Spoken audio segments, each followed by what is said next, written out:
One of the awesome things about Android is that people can customize it and make it perfect for exactly the customer they're targeting. That's one of the challenges we have at Google, is to design Android and make such a strong foundation that it will work for everybody and can still be customized. Will Google clamp down on customization? No, never. Okay. Tell us about your design philosophy at Google Android.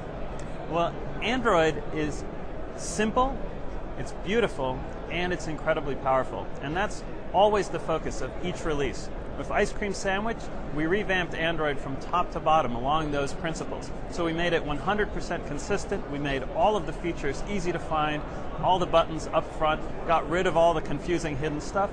We totally redesigned the typefaces and the graphic layouts, the grid, the colors, everything to be really bold and striking and attractive.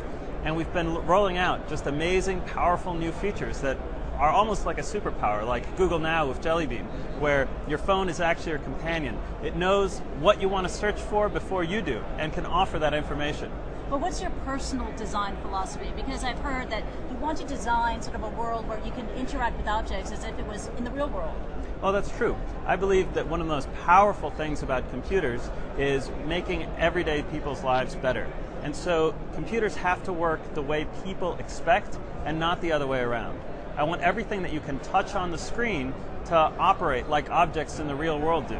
That doesn't mean they have to look like copies of objects in the real world, but they have to be tangible and physical and delightful. Can using a smartphone be an emotional experience? Oh, it absolutely can. And that's part of what I'm talking about, the tangibility. There's a big difference in the way you now glide through Android with sweeping gestures and pinching and swiping than in the old days where you used to be poking at your phone. If I were to start poking you, you wouldn't like it. But when you start stroking, it's a totally different message. Let's talk more about gestures. It's about swiping, it's about stroking, not hitting those buttons anymore. As Google Android develops, how will the gestures change? Well, right now, we only recognize a couple of fingers on screens that are small and always in the palm of your hand. In the future, we're going to look at the gestures of your entire body, your facial expressions, your arms, all of the fingers that you have, and you're going to have screens not just in the palm of your hand, but all around you. And a big picture philosophical question, if you will. More and more people are getting access to smartphones all over the world. So we're nearing like always-on connectivity, access to data on our person. As smartphone use becomes more ubiquitous, how should the design of the operating system be reconsidered? Well, one of the biggest challenges for us is designing a platform for humanity. We don't look at a single target market. We try to think of this as a gift we're giving to the world. And that's a big responsibility that we take very seriously. What do you want that gift to be? I want it to be computing power for everyone.